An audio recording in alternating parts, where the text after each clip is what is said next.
A chuva caía como lágrimas de Deus sobre o Vale do Douro, transformando as encostas em rios de barro vermelho e uvas esmagadas, enquanto Maria, com o coração batendo como o tambor de uma procissão de São João, corria pelas vinhas da Quinta do Vale Perdido. Seus pés, enfiados em botins de couro gastos pelo sol, chapinhavam na lama, e o vestido de algodão azul claro, bordado com os motivos florais que sua avó tecera à mão, colava-se à pele como uma segunda alma. Isabel, gritou ela para o vento, a voz rouca de desespero e desejo, e quando contra as paredes de pedra da adega familiar, onde o vinho do Porto envelhecia em barris de carvalho como segredos ancestrais. Não era um chamado qualquer, era o grito de uma mulher que, pela primeira vez em 28 anos de vida sob o jugo das tradições, ousava nomear o amor proibido que lhe queimava as veias. E então, emergindo da névoa como uma visão de fado, Isabel surgiu, o cabelo preto solto como as ondas do Tejo, os olhos verdes faiscando com a fúria de uma tempestade atlântica. Eu não posso mais fingir, Maria. Se o mundo nos condena, que o fogo nos consuma juntas. E naquele instante, sob o dilúvio que lavava as culpas da terra, elas se beijaram, não com a doçura de um beijo de cinema, mas com a urgência de quem sabe que o amanhã pode ser exílio ou eternidade. A Quinta do Vale Perdido estendia-se como um tapete vivo de vinhas sobre as curvas sinuosas do Douro, onde o rio serpenteava preguiçoso, carregando os sussurros dos antigos navegadores fenícios que primeiro plantaram as videiras ali. Era o coração pulsante da família Santos, uma linhagem de produtores de vinho que remontava ao século XVIII, quando o Marquês de Pombal redesenhou as encostas em socalcos para domar a fúria da terra. Maria Santos, a herdeira única, nascera ali, entre o cheiro do mosto fermentando e o canto das cigarras no verão. Seu pai, Dom Afonso, um homem de 70 anos com bigodes grisalhos e mãos calejadas como as cascas das azinheiras, governava a quinta com a rigidez de um patriarca bíblico. A terra não perdoa fraquezas, filha, repetia ele, enquanto supervisionava a vindima, os olhos fixos no horizonte onde o sol se punha como uma romã aberta. Sua mãe, Dona Rosa, falecida há 10 anos de uma febre que o médico de Pinhão não soube curar, deixara-lhe não apenas o rosário de madrepérola, mas o peso invisível das expectativas, casar-se bem, perpetuar o nome, encher a casa de netos que herdassem os olhos castanhos e a teimosia dos santos. Maria crescera obediente, ajudando nas colheitas desde os 10 anos, aprendendo a podar as videiras com a paciência de quem sabe que o vinho bom nasce da dor da espera. Aos 18, recusaram um pretendente de Vila Real por ser muito magro de alma, como confidenciara a sua prima Beatriz, mas aos 25, o pai impusera noivado com Manuel Ferreira, o filho de um banqueiro do Porto. Um homem de 40 anos com ternos ingleses e conversas sobre ações na bolsa. É o futuro da quinta, Maria. O amor vem depois, como o buquê do vinho envelhecido. Ela assentira, engolindo as lágrimas como se fossem o fel da vindima, mas à noite, sozinha no quarto com paredes forradas de azulejos representando cenas de ninfas e faunos, herança moura que Dona Rosa adorava. Sonhava com liberdades que nem os livros de Essa de Queiroz ousavam descrever. O outono de 2023 trouxera a vindima e, com ela, o festival anual na aldeia de Provozende, onde as ruas de Calhamaço se enchiam de lanternas de papel e o ar de fado vadio tocado por amadores. Maria, vestida com saia de linho e blusa de rendas que realçava sua silhueta esguia, ajudava a servir o vinho tinto da casa aos visitantes.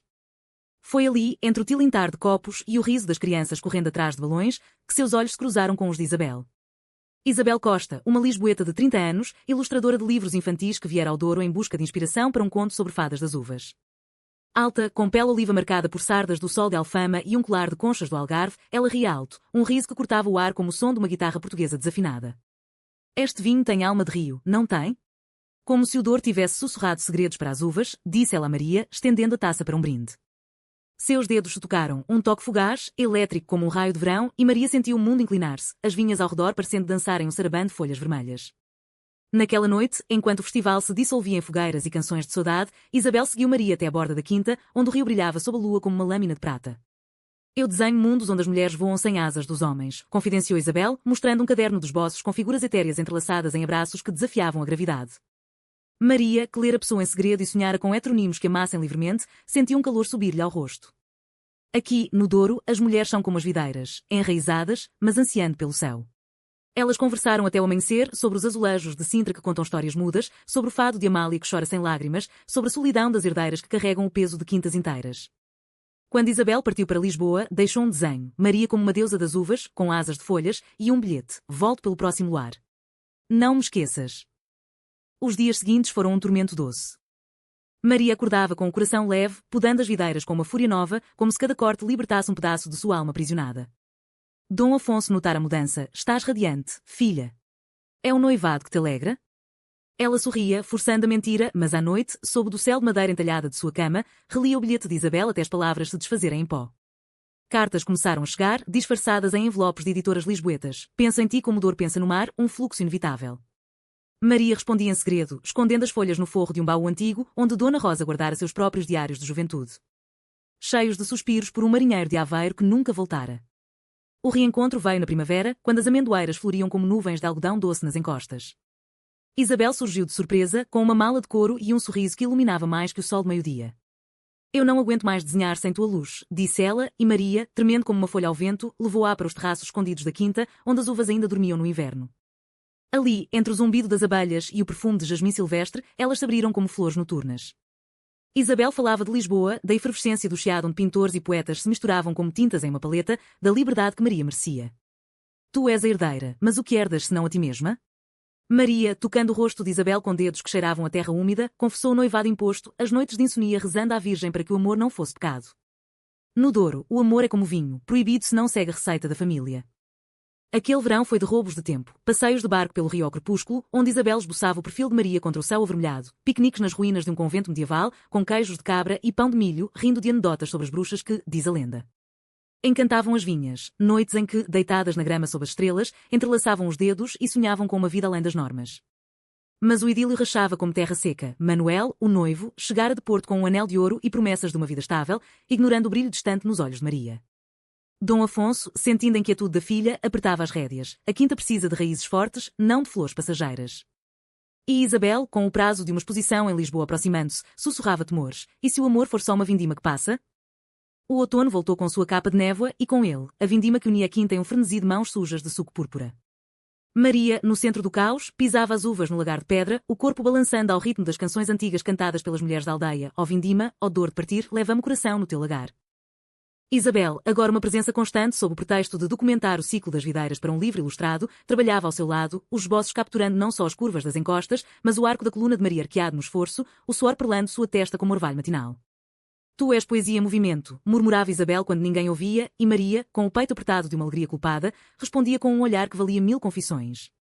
Mas o segredo, como vinho novo, fermentava e borbulhava, ameaçando transbordar.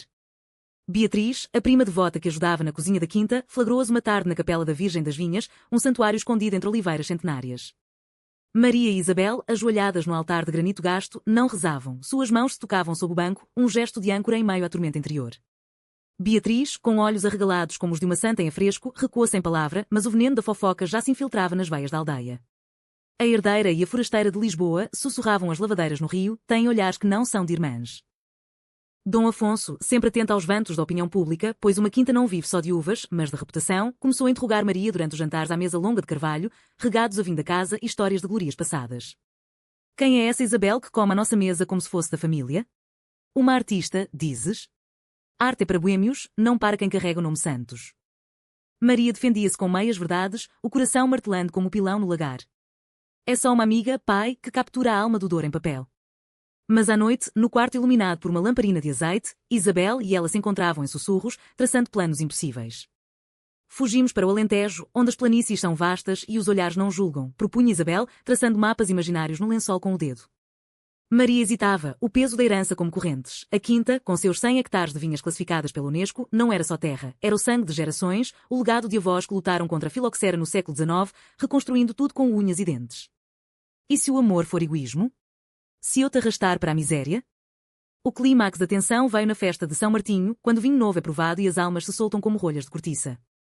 A aldeia de Provenzenda enchia-se de barracas de castanhas assadas e jerupiga doce, fogos de artifício iluminando o céu como constelações caídas.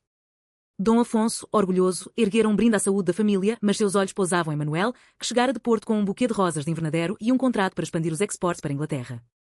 Pelo futuro, bradara ele, e todos aplaudiram, exceto Maria, cujo olhar buscava Isabel na multidão, dançando uma valsa improvisada com as crianças ao som de concertina. Foi então que Beatriz, embriagada pela jerupiga e pelo zelo católico, aproximou-se do pai com a língua solta. Pai, há algo de errado com Maria e aquela Isabel. Eu vi. Toques que não são de amigas. É pecado, pai, contra a Virgem e o santo casamento. O mundo de Maria desabou como uma encosta pós-temporal. Dom Afonso, pálido como cera de vela, confrontou-a na adega, onde o ar cheirava levedura e traição. Diz-me que é mentira, filha. Que não mancheste o nome que te dei. Maria, com o orgulho dos santos aceso como brasa, ergueu o queixo. Não é mancha, pai. É amor. Isabel é minha alma, como o Douro é da quinta. O tapa veio seco, e quando como um trovão, e com ele, o exílio. Sai da minha casa até aprenderes o que é honra. E leva essa tentação contigo. Isabel, alertada por um bilhete apressado, esperou-a à porta da quinta com uma carroça alugada, as malas contendo apenas o essencial, o rosário de Dona Rosa, os esboços de Isabel e o coração partido de Maria. A viagem para Lisboa foi um borrão de estradas sinuosas e silêncios pesados, o Douro ficando para trás como um amante traído. Chegaram à capital ao anoitecer, o Tejo refletindo as luzes do 25 de Abril como promessas falsas. Isabel alugara um quarto modesto no bairro Alto, com vista para os telhados de telha vermelha e o som distante de fado e quando das tascas. Aqui seremos livres, disse ela, acendendo velas que dançavam sombras românticas nas paredes caiadas. Mas a liberdade tinha gosto de amargor. Maria, acostumada ao ar puro das vinhas, sufocava no cheiro de peixe frito e multidões apressadas. Cartas de Beatriz chegavam, cheias de súplicas e maldições. O pai está doente de vergonha. Volta, prima, antes que o escândalo nos engula todas. E Manuel, o noivo traído, enviava telegramas frios. A quinta precisa de ti. O amor pode ser negociado. Nos primeiros meses, o exílio era um casulo de intimidade roubada.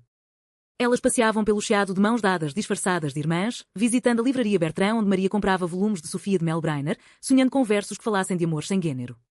Isabel vendia ilustrações para editoras e, juntas, cozinhavam bacalhau à brasa em panelas emprestadas, rindo das imperfeições como se fossem bênçãos. Mas a saudade do Douro corroía Maria como a filoxera as raízes, sonhava com o rio, acordava chorando pelo pai que a criara com mãos firmes mas ternas. Eu te arrastei para isso, confessava Isabel nas noites de insonia. Não, amor. Nós nos escolhemos. Como o vinho escolhe o barril. Lisboa, com sua colina de 7 suspiros e tramos rangentes como ossos velhos, provava ser uma amante caprichosa. O bairro Alto, berço de fado e noites sem fim, acolhia-as com braços abertos, mas o preço da descrição era alto. Olhares curiosos nas tascas, sussurros nas escadarias onde Amália outrora cantara de corações partidos. Isabel, com sua rede de amigos artistas, pintores de Belém e escritores de Alfama, introduziu Maria um círculo onde o amor fluía sem rótulos, como o vinho do Alentejo em jarros de barro. Aqui, o coração não pede licença, dizia ela, apresentando-as a Joana, uma ceramista que moldava vasilhas com formas de amantes entrelaçados, ou a Rui, um poeta que recitava sonetos de Camões com um twist quer, transformando as ninfas em deuses andróginos. Maria, no entanto, carregava o dor na alma como uma âncora enferrujada. Escrevia cartas ao pai que nunca enviava, cheias de justificativas poéticas. Pai, o amor não é heresia, é a videira que se estica para o sol, mesmo contra o vento. Em vez disso, trabalhava como auxiliar em uma galeria de arte no Chiado, catalogando quadros de paisagens dorienses que a faziam sangrar por dentro.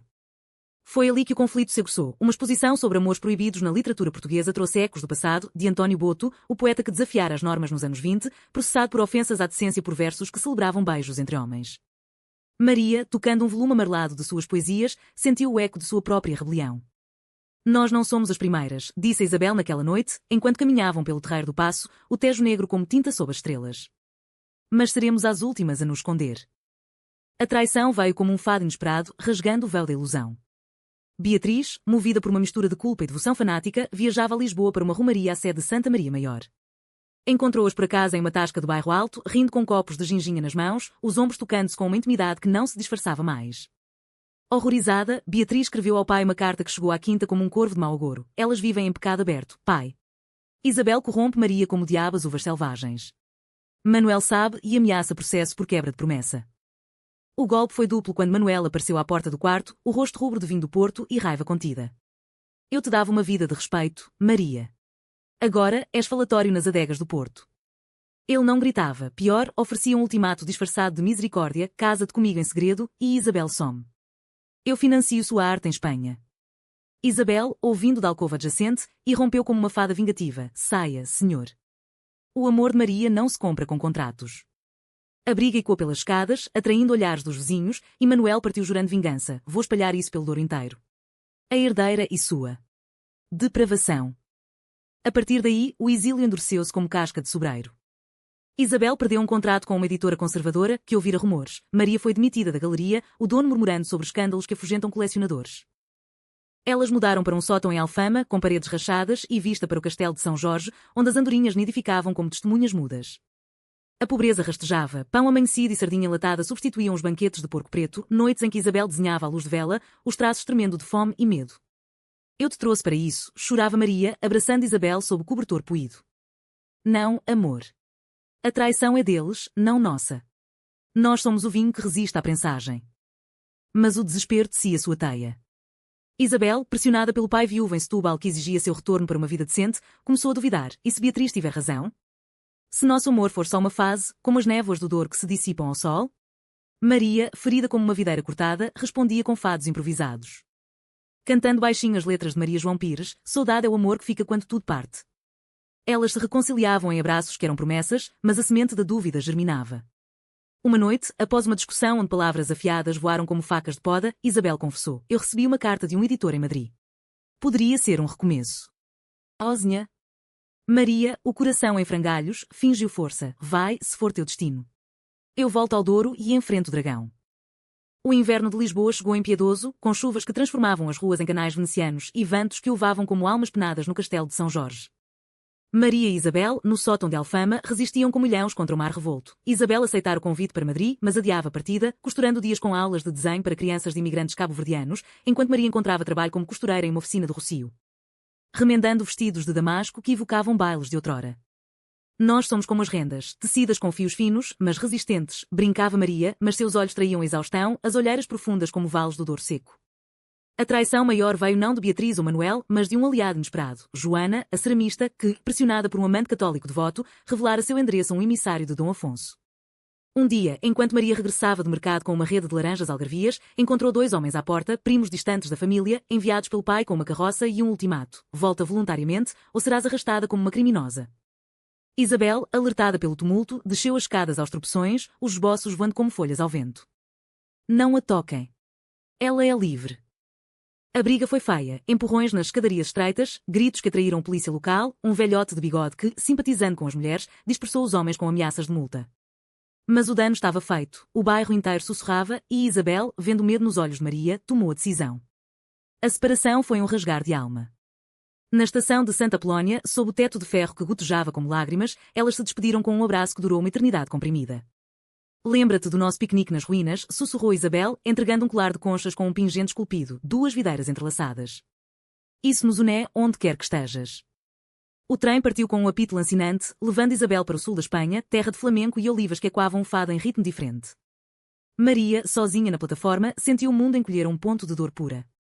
Voltou ao sótão vazio, onde o eco de risos passados zombava dela, e chorou até o amanhecer, o Tejo testemunhando seu luto como um confessor mudo. Dias se arrastaram em semanas de sobrevivência crua. Maria, agora sem Isabel como âncora, enfrentava o assédio de Manuel por cartas. Eu perdoo, Maria. Casa-te comigo e apaga o escândalo. A quinta te espera. Ela queimava as missivas na lareira improvisada, mas a tentação ruía, visões do pai adoentado, da quinta com vinhas negligenciadas pela ausência de mãos firmes. Uma noite, impulsionada por uma carta de Beatriz, pai tosse sangue, Maria. Volta por amor, não por dever, comprou uma passagem de trem para o Porto. O Douro a chamava como uma sereia, não com promessas de paz, mas de confronto necessário. A volta à quinta foi um regresso ao inferno familiar. Dom Afonso, de cama com cobertores de lã de chipa alentejana, recebeu-a com olhos frios como o granito das encostas. Onde está a vergonha que te levou? Perguntou ele, a voz fraca mas afiada.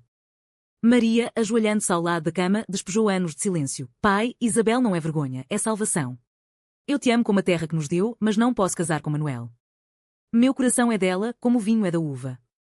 O velho patriarca, tocado talvez pela febre ou pela memória de Dona Rosa, que outrora desafiara a família por amor um tocador de viola, amoleceu por um instante. O Douro perdoa as enchentes, mas não as secas. Prova que não nos destróis.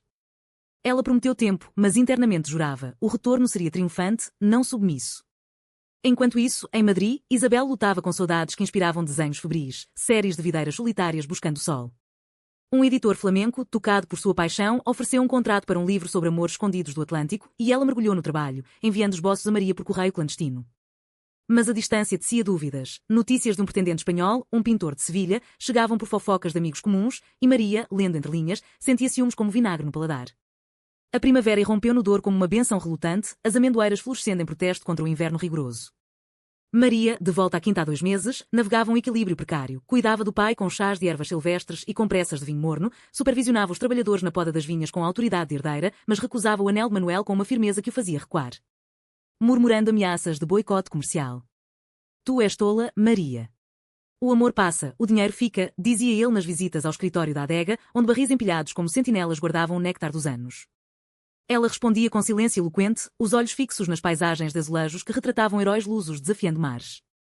Internamente, o exílio temporário a transformara, lera mais Saramago, cujas narrativas fluídas como rios questionavam o destino imposto, juntara-se a um grupo discreto de mulheres em Pinhão, filhas de produtores que compartilhavam histórias de amores não convencionais. tecendo uma rede de solidariedade como as raízes subterrâneas das videiras. Beatriz, redimida pela doença do tio, aproximou-se hesitantemente. Eu errei, prima. O pecado é o julgamento, não o amor. Juntas, elas organizavam uma vindima simbólica para mulheres viúvas da aldeia, um ato de rebelião sutil contra as normas que as prendiam à terra sem voz. Mas o Ceau-Trau se avizinhava como uma tempestade de verão. Manuel, humilhado pela recusa, aliou-se a um primo ambicioso de Dom Afonso, tramando a venda parcial da quinta a investidores ingleses, para modernizar Afonso. Sem sentimentalismos. A notícia vazou durante uma missa na igreja de Provenzente, onde o padre, um homem de meia-idade com sotaque transmontano, condenou os pecados da carne que enfraquecem a fé em homilia velada, apontando olhares para Maria. A aldeia fervilhou, boicotes ao vinho santos nas feiras de Lamego, grafites nas paredes da adega com cruzes e insultos. Dom Afonso, recuperando forças, confrontou a filha no terraço da casa senhorial, com vista para o rio que brilhava como espada. És tua causa, Maria. Tua. Escolha nos destrói. Assina o casamento ou perdes a herança. Naquela noite, sozinha na capela da Virgem, Maria orou não por perdão, mas por coragem. O pingente de Isabel, pendurado no rosário, parecia pulsar com vida própria. Dias depois, uma carta de Madrid chegou como raio. Volto, amor. Meu livro é sobre nós, videiras que se entrelaçam contra o vendaval. Encontro-te no Douro no São João. Isabel chegara de trem ao entardecer de junho, o vestido de chita florida contrastando com as saias escuras da aldeia, o cabelo solto como bandeira de liberdade. O reencontro foi no barco da quinta, ancorado no meio do rio, onde o sol se punha em tons de rubi e âmbar. Eu duvidei, mas o flamenco me ensinou. O amor é dança, não prisão, confessou Isabel, e Maria, chorando, a puxou para si. Tu és meu Douro, minha Lisboa, meu tudo. O confronto final explodiu na véspera da vindima. Manuel, furioso com a presença de Isabel, vista como provocação, reuniu a família estendida na sala de jantar, com Dom Afonso presidindo como juiz. Esta mulher é veneno. Expulsa-a, ou vende tudo, gritou ele, batendo na mesa de Nogueira. Isabel, de pé ao lado de Maria, ergueu a voz com a dignidade de uma fadista. Veneno? Eu sou a alma que Maria perdeu na rigidez desta casa. O amor não se vende como vinho, multiplica-se como uvas no cacho. Dom Afonso, vendo a filha, pálida mas resoluta, com os olhos de Dona Rosa, vacilou. Memórias afloraram, a esposa, que dançara fado em segredo, desafiando o padre por um beijo roubado na juventude. Chega, bradou ele. A quinta é de Maria. E se o amor dela for isso? Que o Douro julgue. Manuel saiu batendo portas, jurando ruína, mas a traição se voltou contra ele. Primos leais revelaram seus planos de desvio de fundos, e o escândalo o isolou. A aldeia, tocada pela resiliência das mulheres, começou a mudar. O padre, em confissão privada, abençoou o amor puro, como de Ruth e Naomi na Bíblia. Isabel ficou, ilustrando um guia da quinta com imagens de amor entrançado à terra, e Maria, pela primeira vez, sentiu as raízes profundas não como prisão, mas como asas. O verão de 2024 coroou o triunfo como uma colheita abundante, as vinhas da Quinta do Val Perdido curvando-se sob o peso de cachos reluzentes, prometendo um vinho de ano memorável, um Porto Tawny com notas de figo e mel, e quando a doçura da reconciliação. Dom Afonso, agora de pé firme, caminhava com Maria e Isabel pelos chocalcos, o cajado de oliveira batendo no chão como um compasso de aprovação relutante. Eu fui cego, filhas. O amor não é tradição, é o que faz a terra frutificar. Ele contava histórias de juventude, de como Dona Rosa conquistara com um fado cantado à janela, desafiando as normas da época. Isabel, com seu caderno sempre à mão, esboçava o trio, o patriarca com olhos úmidos, Maria com o sorriso de quem renasceu, ela própria como a ponte entre mundos. A aldeia de Provenzente transformou-se num microcosmo de mudança. A vindima anual tornou-se festival inclusivo, com barracas de arte que era ao lado das de castanhas, e o fado agora incluía vozes femininas cantando de amor sem gênero. Beatriz, redimida, organizava oficinas de bordado para mulheres solteiras, tecendo motivos de videiras entrelaçadas que simbolizavam uniões livres. Manuel, isolado em Porto, vendeu suas ações e partiu para Brasil, deixando para trás um bilhete anónimo. Perdoai minha fraqueza. O amor verdadeiro humilha os tolos. Maria, lendo à beira do rio, perdoou em silêncio, não por piedade, mas pela humanidade que todos carregam, como sedimento no fundo do barril. Maria e Isabel casaram-se numa cerimônia simples na Capela da Virgem, com Dom Afonso como testemunha e o padre abençoando com água do Douro. Não houve véu branco, mas guirlandas de era e uvas, não anéis de ouro, mas o colar de conchas e um anel de cortiça entalhada. A lua cheia iluminava o altar e o ar cheirava jasmim e mosto, enquanto elas trocavam votos sussurrados. Eu te escolho como o rio escolhe o mar, eterno, sem volta. A quinta floresceu, exportações para Lisboa e além, com rótulos desenhados por Isabel retratando mulheres colhendo estrelas. Crianças da aldeia, inspiradas, sonhavam com futuros sem amarras, e Maria, agora matriarca em ascensão, ensinava-as a podar não só vinhas, mas preconceitos. Anos depois, sentadas no terraço da casa senhorial, com o sol poente banhando o vale em ouro líquido, Maria e Isabel recordavam o caminho, o uco da chuva que as uniu, o exílio que as forjou, o retorno que as elevou. Nós desafiamos as normas, mas o que vencemos foi o medo, dizia Maria, entrelaçando os dedos nos de Isabel. E o Douro? Ele sempre soube.